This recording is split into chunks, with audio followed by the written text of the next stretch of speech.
got beer battered pickerel. Look at this beauty. So you saw a little bit of that footage as we opened the show. I don't have to tell you what an incredible joy it is to go out and to be fishing and to get some of these beauties. So we've got pickerel, and we've also got a couple beautiful sides. So Dakota's got a drink. Tonight we got another drink coming to you, hardened lemon iced tea. So this is a drink you're gonna want to make if you got a big group of people coming over, barbecue, dinner, whatever. This is gonna keep them staying around. You got a quart jar. Look at the size of this quart jar. We're gonna fill this right up, and people are gonna be able to enjoy this all night long. But in all seriousness, we got to keep graduating. Like the quart jars, they got to keep getting bigger every Wednesday night. Yep. So this is what is this? This is 2 gallon? This is 1 gallon. 1 gallon. So So 1 it'll gallon be 2 gallon next week, 3 gallon the weekend, week after that.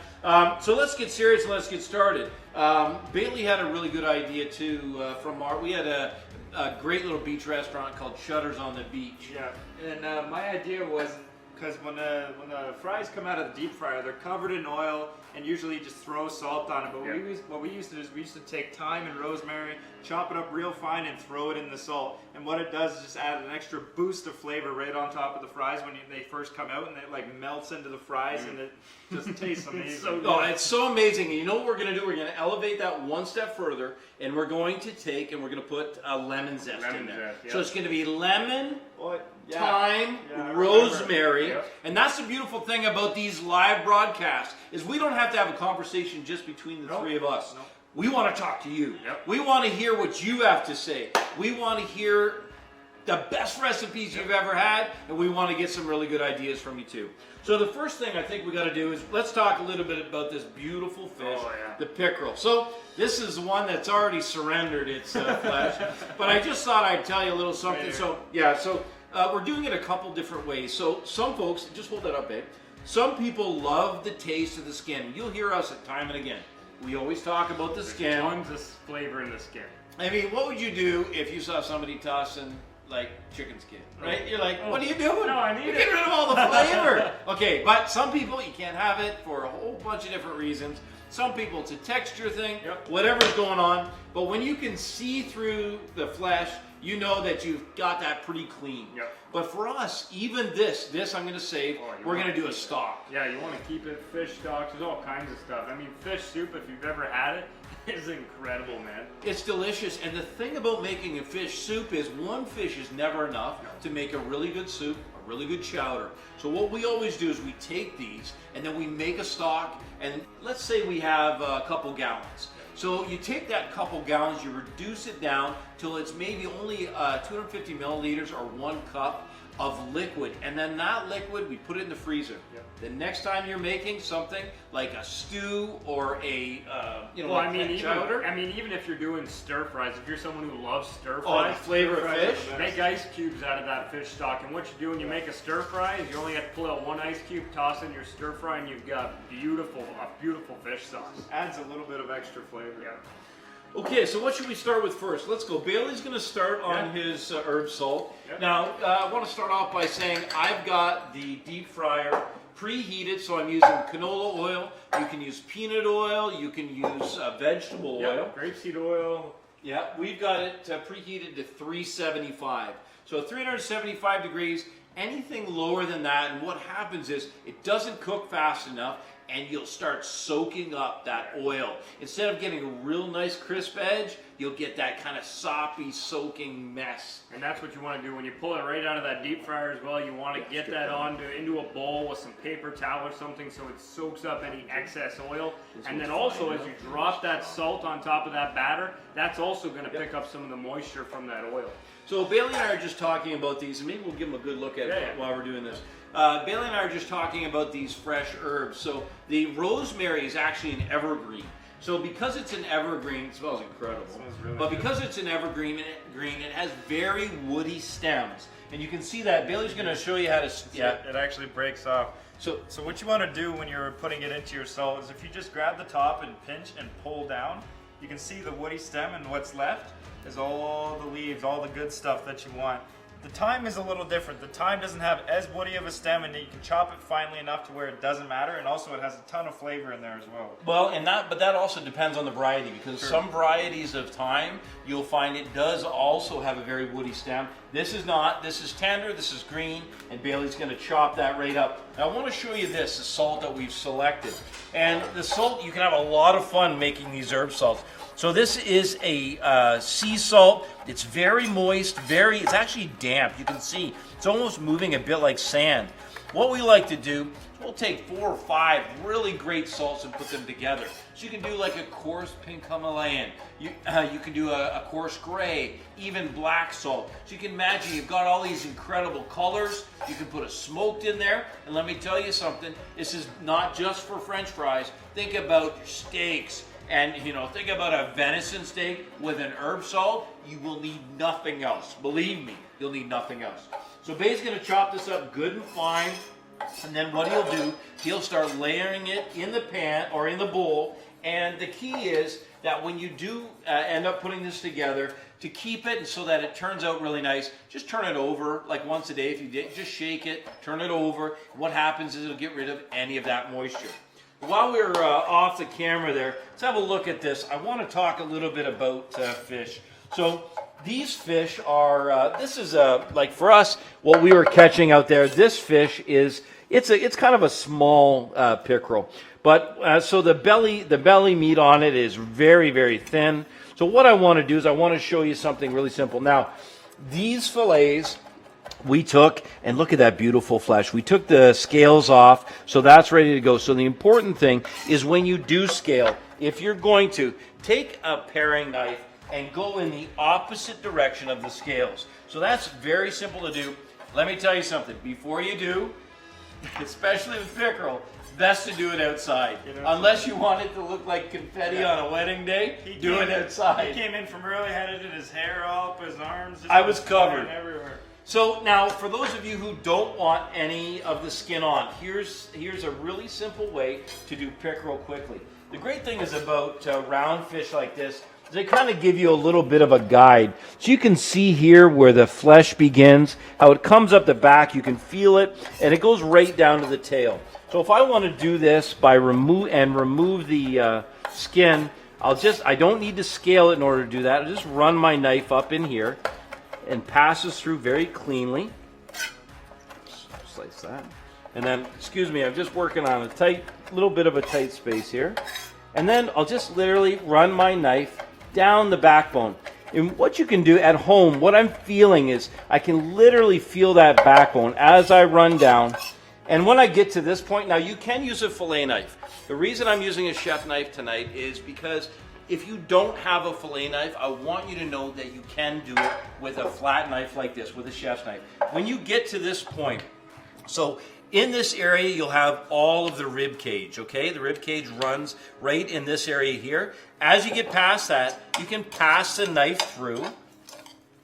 Here we go.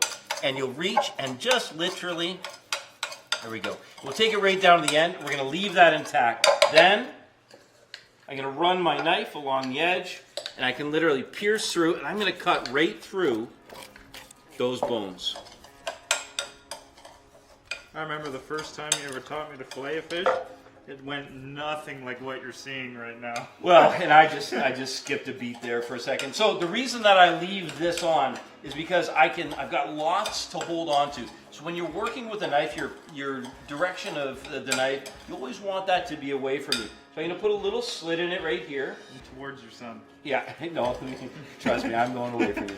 And then literally just work your way down, and as you do, you're going to pull off that beautiful fillet. So you can see there's almost no waste here. And now that I've got that off, I want to show you the rest of this. You can see that's where my knife slipped there. So there is a center bone here, and you can just literally run your knife along this. Now on a bigger fish, you can literally run that and take those belly ribs off. But what I'm going to do for this purpose, and it really works nicely for deep frying, is I've got a beautiful tail piece, And then I've got this top loin part, which is just perfect. Now this is so thin, I'm not going to discard that, but for me, this is going to go into that fish stew, and I'm going to flake off any of that beautiful flesh.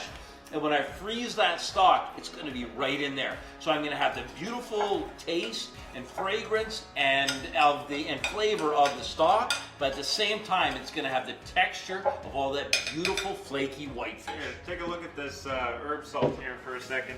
You can see how all that thyme and rosemary and even the lemon zest is all moved in together. And the thing I like about the lemon zest idea is a lot of people, when they're having fish and chips, they'll take lemon and sprinkle it on their perch or their pickerel. Yep. And now you have that same sour, sweet coming into your fries. I think it's going to be amazing. Beautiful herb crust salt for anything, like if you were pan frying your fish one night, or pretty much like Dad said, anything, your steaks, anything you want, right in the lemon zest, just brings it to life. You can see I got a full jar. Beautiful. So now you know how to make a really good herb salt. If you've never done it before, you know you're going to want to give it a shot. I think it's time. Yeah. It's time for a little mixology. Alrighty. Hardened lemon iced tea. And I mean, like we said before, this drink is if you're having a big group of people over, barbecue, dinner, now this is what you want to make. We're going with some Southern Comfort, which has really nice notes of whiskey and spices and all kinds of great flavors. We're going to throw some peaches in there, obviously some lemons. We got some black tea that we brewed earlier and some gorgeous clover honey. Now, if you don't know, there are many different types of honey. You have clover honey, you can have dark honeys, like buckwheat honey, right? So this is a clover honey, much lighter, and it's going to be a little bit more mild in flavor. But I mean, if you like to experiment, go with one of those buckwheat honeys or something like that. The flavor will blow your mind. The way we're going to start this, we're going to add some iced tea into this right away. Or sorry, not iced tea, some ice. There we go. This big gallon pitcher. Good. There's a nice cold, making a nice mess here. And then, like I said, it's for a lot of people. So we're going to start off with a cup of Southern Comfort. Now you'll see here I have a liquid measure. What you want to make sure is that there's dry measure, which is something like you'll see. It's on the board. On the board? Right over there, down there. This is a dry measure. So this is meant for dry ingredients, flour, sugar, yeast, those types of things. This is a wet measure. You want to use this for any liquids. They are not the same thing. So we're going to go with a cup of this, which is 8 ounces. Where's our cup measure here? 1 cup. This may seem like a lot, but this is for a large group of people, folks. It smells amazing. Oh, smell Right? that. You No, get I can smell it. apricot, peach flavors, and that's what we're doing is we're hinting. That's why we use these garnishes like the peach, right? We're hinting to the flavors that are in the drink already by adding this, because Southern Comfort has a lot of hints of apricot and peach. So we're just going to dump that right in. I do like adding the alcohol right away onto the ice. Just a preference of mine. We're going to add in, so this is that black tea that we brewed earlier. You can do different types of tea. You know, you can do steep tea that have different flavors into it using loose leaf, you know, getting into coconut and raspberry flavored. I myself just like a straight up black unsweetened tea. This will be sweetened a little bit by some of that honey that we add in. Nice. Oh yeah. This recipe will be online right after, by the way, so you can make it this coming weekend. Now, lemon. What we're going to do to begin with is we're going to roll this lemon. You want to roll it so that you loosen up some of that pulp and juice. Yeah. You want to make sure to get as much juice out of a lemon as you can, so rolling it just helps to loosen up it on the inside before you cut it. You get the most juice out of one lemon as you can. You want to put your weight into it. And then we're just going to, these are actually pretty good. There's not many seeds. You always want to watch for seeds. No one wants a seed in their drink. Just going to squeeze some of this fresh lemon juice in there. There's nothing like fresh lemon juice. We are going to add a little bit of lemonade in here just to make up for some of it. There we go. And then actually, got my reamer there. This is a reamer. This helps get all that pulp and juice out really nicely. That's a really good tool to really get as much. You can use it for anything, lemon juice, or if you want to make some fresh squeezed orange juice in the morning, that tool is really important to have in your kitchen. And then I would be adding the lemon zest in here, but in this pitcher we don't want to bog up that little spout down there at the bottom, but the lemon zest will come from when we slice up these lemons and we toss the slices actually in. And what you want to do is, before your barbecue, you'd actually be great to make this the night before, because then you can you'll see all these things we're going to toss in here. Do it the night before, toss it in the fridge, get it chilled, and all those flavors are going to infuse and come together. Especially those peaches. If you let those sit overnight and then you eat one of those peaches the next day. Drunk peaches. Yeah, literally be full of everything that's in there. Get rid of those. All right, and now we're going to add just a little bit of that lemonade just to bring up that liquid level a little bit. There we go. Gorgeous color. Oh, look at the color of that. I mean, we're going to already start to eat with our eyes, as we always say. Now, honey, this clover honey, that's going to bring some of that sweetness to that unsweetened tea. That's awesome. But the nice thing about using honey, first of all, it's natural. You have the ability to support some of your local growers. This is a local honey. Wherever you are, support local. Buy local honey. So I can support them instead of using sugar. Honey brings flavor as well. Everybody loves it. Honey is great. And like the way this smells right now, between the lemon tea and the black tea and the Southern Comfort, this is honestly, it literally just smells like iced tea. Yep. But as soon as you add those peaches, oh yeah, it's gonna be incredible. So this is just carbonated water. I like carbonated water because it brings another texture to the drink. I mean, on a hot day, you don't think if you had a glass of water and a glass of carbonated water, this is so much better. It cools you off. So you'll see as soon as we add this in, you'll see those bubbles start to form in it. Look at that. Oh, it's alive. It's alive. It's alive. It's like having bread without yeast and then bread with yeast. That's like having a drink without carbonation and then a drink with carbonation. Alrighty. Now we're going to mix some of this together. First, we're going to take some of these mint leaves. So mint leaves are great to add into a drink like this because you can just put them in whole. No need to chop them. Those oils will come right out of the leaves into the drink if you let it sit. If you drink it right away, you're probably not going to taste them too much. But if you let it sit overnight in the fridge, you'll taste it big time. It's going to infuse just like steeping. Oh yeah, just like steeping. No different than if you rub the leaves between your fingers and you heat up those oils and stuff, then you smell your fingers, you smell your hand smells like mint. No different than if you leave it overnight. So that's about probably around 9 leaves we're going to toss in there. Now, you're going to take some of these lemon slices, and what you want to do is you want to take your time here. Even though these are just lemon slices, you want it to look beautiful, okay? Each step you take to make your drinks look more gorgeous, your guests are just going to like it even more. So we're just taking time, making sure that all of these levels smells delicious, eh? It smells so good. We're just going to toss these in. First, I'm going to give this a quick stir before I toss that in. Bring all that together. Toss in some of these lemon slices right on top. That Southern Comfort smells so good. Oh, you get those notes of the Southern apricot. Comfort, no kidding, man. Okay, and then peaches. You know, peaches are one of my absolute favorites. I got married in Georgia, so peaches have they're close to my heart. Georgia peach. So we're going to take that. You have the pit on this side. We're just going to do slices here. We're going to cut that in half. If you can see that, half again, and we're just going to toss those in. Man, that's going to be so good.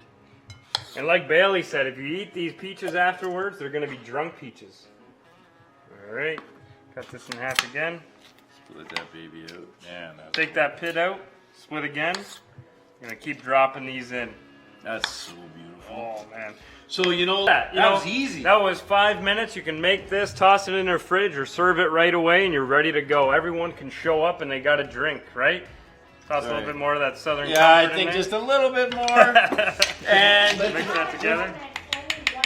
only 1 cup. Yeah. cup. So, you know, Your discretion. throw me, hey, you know what out there? Throw me some of those hearts if you're loving this drink. yeah. I got it. We got to show Dakota the love. Oh, this yeah, is a come good on. drink. These drinks are incredible, guys. We're giving away some amazing recipes. Give that a try. Ice cold, Yep. peach, lemon. It's fresh. Yep. Like you said, the carbonation Oh, the carbonation brightens brings it to up. life. Also, those little bubbles, they carry the flavor. Yep. And the thing is, you just need a little bit of each thing. Some lemonade, some tea, you know. The tea is what also refreshes you. It gives you, on a day, a hot day, a little bit of caffeine. If you use you don't want to use caffeine free, it'll give you a nice jump throughout And the day. let's talk about a couple other things. So let's say we got to do this non-alcoholic. Yep. Because we know some of you can't have alcohol for a variety of reasons. Plenty of pregnant women in the summer. Exactly. So one way you can infuse this and bring it to another level, we tried this, we took and we juiced a couple peaches. Oh, yeah. So you have a pure peach juice. Yep. Drop that peach juice in there, beautiful. Increase the amount of mint and maybe increase the amount of honey. Yep. All of a sudden you have a beautiful virgin, and what's this called again? Hard lemon iced tea. And I mean, if you want to bring in some of the notes for a virgin of the Southern Comfort, Angostura bitters is a great way to add in a little bit of that spice flavor. A lot of the flavors that you would bring with whiskey into it, add some of that in there, 3 or 4 dashes, and that's going to bring that to life. I'm sold. How about you? So the next thing we want to do is we want to do a little technique with the beer batter. So let's put together this beer batter. So the first thing that's going to go in is we're going to start with the base of flour. So just a straight all-purpose flour is going to work great. And what we'll do is we're gonna talk about a few flavor ingredients. Now listen, I got to tell you, I've had the absolute privilege of serving a lot of really cool people. Presidents, prime ministers, celebrities, and I've had that opportunity. And I can tell you, every step along the way, everybody always gets the same potato. It's either the same potato, the same pickle, the same flour. And you might ask yourself at home, well, how do I make really great food, and how do I do it easily? You just have to find little ways to increase the flavor profile just slightly. Just like the salt. What Bailey did with the salt. Yeah. Perfect example. I mean, you've seen salt. I can give you salt that looks like this, There's 100 different kinds of salt. which is just, straight salt. You can have that salt, or you can have this salt. Now, which one are you going to choose? We're talking about pennies per serving here. A little bit of fresh herb, a little bit of lemon, and you've got yourself an incredible cooking element. So let's start with 2 cups of all-purpose flour. And important for this, before you get to the beer, get all your dry ingredients incorporated first and get them mixed together evenly before you add the beer. That way everything's mixed in there really nicely. Let's go with 3. So we'll do 3. 3 cups of flour. And now let's do a 1/2 cup of the cornmeal. So cornmeal, as you know, cornmeal is beautiful. Corn, when it's toasted, think about cornbread. Now, I wouldn't want to do a complete The way you said I that, like think about cornbread. cornbread. But what you're going to get is you're going to get a texture thing. So we're not only talking about flavor, so we're going to have this beautiful golden batter. We want something with some texture. So this will stand up. So let's put a full cup in. Full cup? The next thing we've got here, so this, we've got a little bit of paprika, and we've got some cayenne pepper. Now, you don't want to get these 2 babies mixed up. Actually, this is the cayenne. It's a little more orange in color. As you say it. If you get these mixed up, you're gonna be in trouble. So, literally, what we're gonna do is we're gonna take about the equivalent of about a teaspoon. Now, you could add pepper to this afterwards. But one of the things about any batter is you want to make sure you get the seasoning in the batter as well. And then we're going to take a heaping tablespoon of the paprika. So paprika, these are peppers as well. Nice smoked paprika, tons of flavor. Remember, we're looking for those levels of flavor, so that's why we got to get it done. And when you're dealing with flavors such as strong as these and even cornmeal, you want to make sure to always mix your dry ingredients first before you do wet. But the last thing you want is somebody to be eating their fish and get a big bite of paprika or anything like that. Or They'll be pepper. Like, oh, Yeah. no, thank you. Okay, go for it. Bring that one together. I always like to add fresh ground black pepper as well. Whenever you're using black pepper, make sure it's fresh ground every single time. So we're going to add a bunch of black pepper in this. And the reason fresh ground black pepper is that when you grind it fresh, you're going to activate all that flavor that's locked up in those beautiful little berries. Oils, right? We've been talking about oils a lot the past couple A weeks. lot of oils. Everything has oils.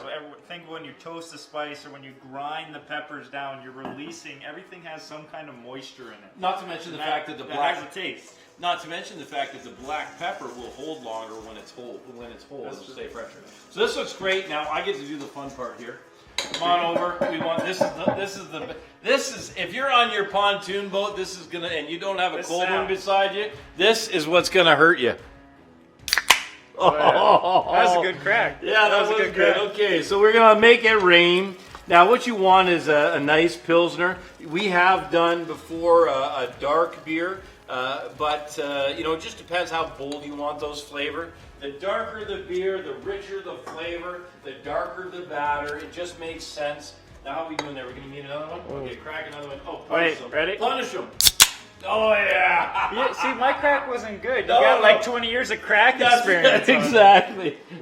Okay, go ahead, whisk that up. So what we want is we want the texture. Keep in mind that as you're adding the beer, that it will thicken up as it sits too. So you want something that's the consistency of like a really heavy cream. Just get that all whisked up. I'll let you keep working on that. Yeah, you probably don't need too much more. So let's talk about potatoes. And let's talk about all the different cuts that we can make with russet potatoes. Now, when you're making fresh cut fries, there's a couple things that you want to get set out before you even begin. Number one, you want to make sure that you have a bowl of water ready to go. So just like apples or pears or some of the things that when exposed to oxygen, they begin to degrade, the color changes, and they look unpleasant. That's one reason why we want these potatoes going into the water. The other reason is it gets rid of, and you'll see in the bottom of that bowl, you'll see some of that starch. It's going to be off, it's going to be in the water, and when we pull them out and dry them off, they're going to be perfectly ready to deep fry. How's that coming? Good. Good. I'm going to try something cool. My arm's getting tired. Good. Just bring it right together, make sure it's nice consistency. Your arm's getting tired? Yeah, it is. Why don't you come start? You know what? How old's Jim Shockey? Oh, I don't know. I'm not even going to say because the man, I've seen you training, Mr. Shockey. You are an inspiration. Let me tell you that. So you better work out. If he can carry a 100-pound pack up and down the road, you can definitely do that. Okay, so let's do some potatoes. I just need my knife. I'm going to take this one. Excuse me, bud. Taking my knife. You want to just tell them one more time about your drink there, son? Yeah, so what we made here, if you're just joining us, is a hard lemon iced tea we took, and we used some Southern Comfort, which has, you know, whiskey flavors in it, apricot, peach, you know, like, it's incredible. It takes whiskey to the next level.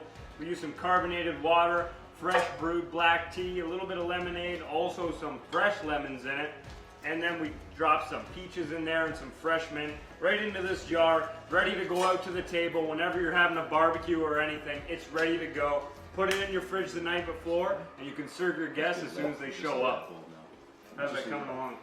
Good. Okay, so let's talk about a few different cuts for fresh cut fries. So when you're talking about russets, you want to go ahead and leave, in my opinion, leave that skin on. Yeah. You know, it's a great classic way to do a French fry, plus it's so fast. Oh, and it's so simple, and there's tons of flavor, and why would you take it off? Life is difficult enough, leave the peel on the potatoes. So what you want to do is start off by, and we're probably going to need a close-up of this one too, is you want to start off by giving yourself a good flat edge to work with. So always slice a potato, just slice it in half. And then what you can do is you're working with a good flat surface. Yeah, that's really important, is the flat surface. The last thing you want is to cut yourself in the kitchen. And always, I'd say the most important thing about cutting for meat, that when I learned, is always to have a flat surface. You don't have anything rolling on you, and it's really easy to work with. And uniform size, especially when you're deep frying, because the problem is if you have something that's a great big wedge, you're going to get something that's a little overcooked, a little undercooked, and you're just not going to have the texture you're looking for. So you can see the method I'm doing here. I'm literally just making sure everything is roughly the same size. For me, I like big, long French fries, great for dipping in ketchup and in this remoulade sauce we're going to make. Hearty, too. It's hearty, you know, and, you know, the potatoes are beautiful. Yeah. So the russet potato has, you know, a nice amount of starch. And you can use white potatoes, you can use yellow potatoes, you can use red potatoes. But for me, the russet is the king when it comes to French fries. The best French fries. Absolutely. Yep. So I'm literally just going to keep slicing these up. I'm going to do one more here, and then we'll hold and move on to the remoulade. Deep fryer's on. Deep fryer's hot. Now you notice the order which we went. So that fish, the batter is going to be holding there. It doesn't have to go into the refrigerator. It has nothing perishable in it, and it's ready to go as soon as we are. It's nice to let that batter rest, though. What happens is some of the starches, they relax, and it means that your batter will be more consistent, and we'll get some really great results. Fries. This is like being back at Shutters on the beach. Yep. You know, I don't know, how many hamburgers do you think we made there? A lot. I should be asking your brother, because you worked the window, but he did the grill. I made enough hamburgers. Okay. I didn't make the hamburgers. Yeah, I mixed the meat. That was it. I did 50 pounds of burgers. You ate, dude. You ate the burgers. Let's be honest. I ate a lot of burgers. Okay. So now the key is we're just gonna let these sit in the water for a minute. But while we do, or when we come back, we're gonna make sure whenever you're deep frying, what is the enemy of hot oil? Water. Water. I made that mistake at Yeah, Shutters too. See that look? He knew what I was. He knew where I was going. I poured a That's cup the of look. water in by accident, and it literally went. That's the foamed up, That's the filled the look of restaurant. experience. So what we'll do is we're going to cut some of these up. I'm actually going to talk Dakota through this. So if you want to grab the camera, we want to do this nice close up. Let's get this remoulade sauce going, Code, so it can come together. So literally, let's do. So the key to a really nice remoulade is, first of all, we've got some beautiful mayonnaise. So it's creamy and it's rich. Now mayonnaise by itself is beautiful, but what the remoulade does is it just elevates it, because you're going to get that, again, it's slightly sweet, slightly bitter, and some of the ingredients are going to tell you all about that. So get that mayo in there. We'll just dump that whole thing in there. And make sure it's mayonnaise. Yeah, no Miracle Whip, please. And we'll have a recipe for mayonnaise for you to do if you want to do your own. And then these little beauties. So let me know. Can you shout? Give me a shout. You know what these little beauties are? Anybody watching right now? Can you tell me what those are? Oh, come on, guys. Let us know what these are. So those are capers. Beautiful capers. And all we want to do, Code, is just make one pass over them. So just a nice chop. One pass over. So we have beautiful texture. Great, and then let's put those in. Capers in. And then we've got these beautiful, let's put some of these in as well. So we'll put some of those pickles in. So, chop those yeah, in. so literally the thing about the pickle is you want to literally take it, just take a moment, slice it like this, quarter it lengthwise, then like this, and literally just make, then when you do this, then a fine dice. So doing a fine dice makes it so it will stand up and stick out, but also that it's bite size, so it's not going to be too big. When you put that in, that's going to be just perfect. You work on those. I'm going to bring this together. Then I'm going to put a couple spices in here as well. So I'm going to reach for this paprika. Make sure I get the paprika. And I'm just going to put a little bit of the paprika in there. I love it for that smoky flavor. I love it for the color. And then it's going to be lemons. So once again, you'll see you're going to need a lot of lemons if you're cooking with the outdoor chef. Citrus is such an easy way to get flavor. That's perfect. Citrus is such an easy way to get flavor. Just chop them all up. We'll need them. Okay. And for me, you can make a really fine remoulade. So this can go into the food processor, or you can chop it up. But I like to have something with a little bit of texture. The fish is so soft to begin with. Why not give it a bunch of flavor? So we're going to literally, we've got the zest in, and now we're going to put some of that beautiful juice in. Let's put some in here. Nice. Let that rain down. You can use just mayonnaise, but look at that. That just looks so much better, and it's going to taste amazing. It's going to taste amazing. It's a beautiful remoulade sauce. It's our take on it. So it's pickles. You can put, if you want a little sweetness, if you have some bread and butter pickles, some sweet and sour pickles, they would be perfect in there. If you want a little bit of heat, you can put a pinch of cayenne. But this one is ready to go. You know what time it is? Time to start beer battering. So Deep fry. it's time to deep fry. So the first thing we're going to do is, because the fish cooked fairly quickly, let's get some fries rolling here. I'm going to take and drain this off. And then we'll pat these dry. Yep. Yeah, I got it. Just Now what you want to do is, like we said before, you want to pat those dry. If you toss those in, even if they have, if you can see that, even if they have that slight residue of water on it, you toss in a whole handful, that oil's going to react immediately and it could boil over. Yep. And you don't want that mess in your kitchen. It makes a terrible mess. Yeah, now you see we've got this underneath, pretty much underneath the hood. Yep. And the reason why that works so good is we can turn that exhaust fan on.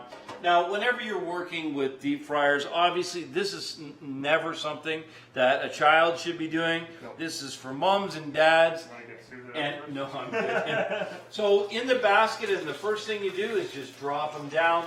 What I do, I just give that a little shake.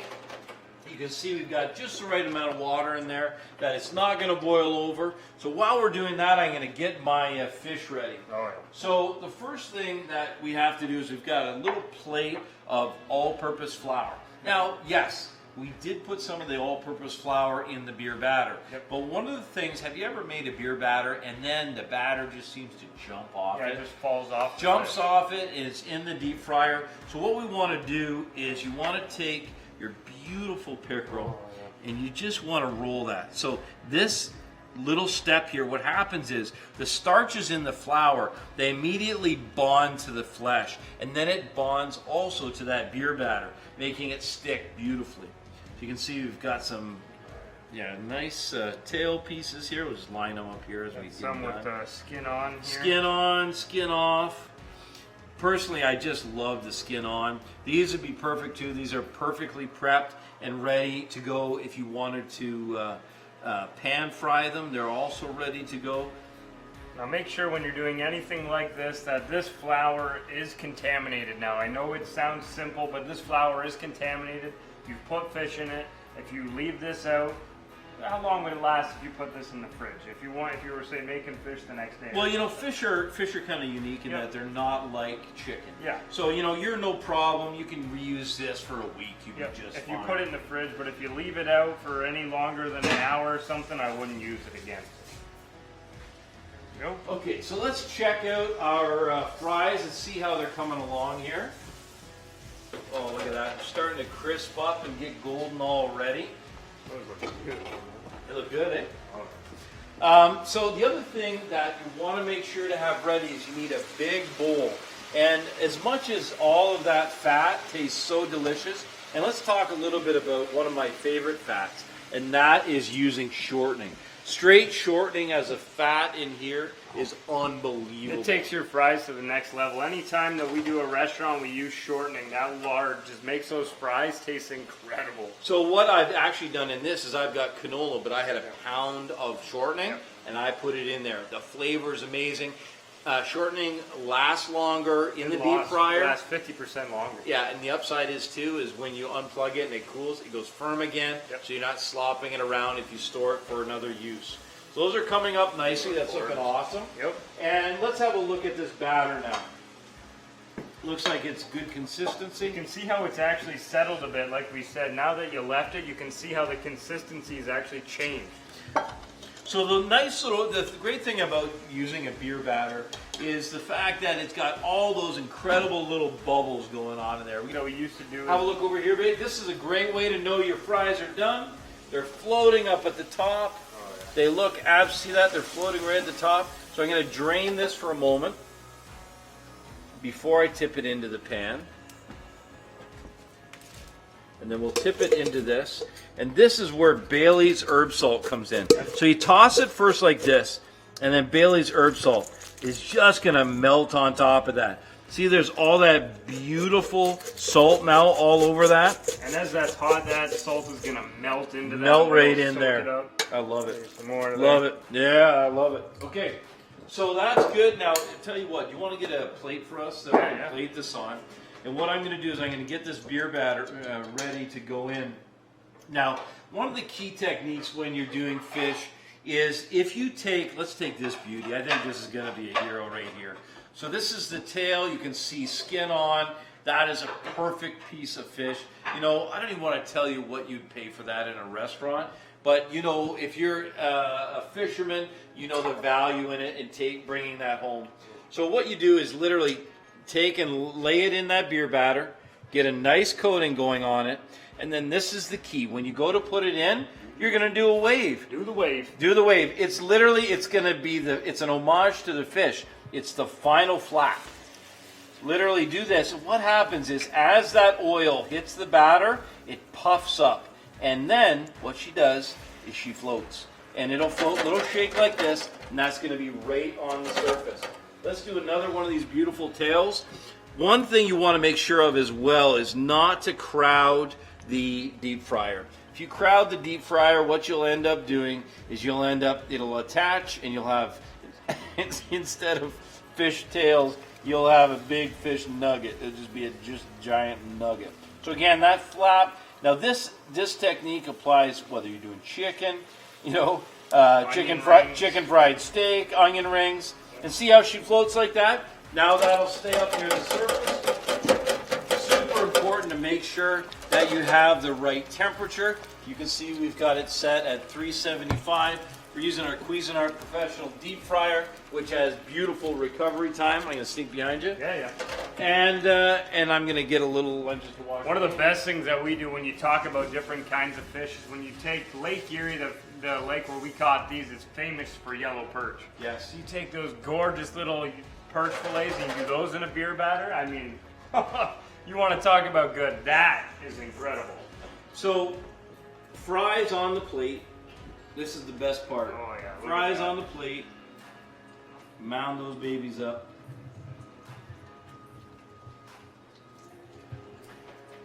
I want to try one of these with that herb salt.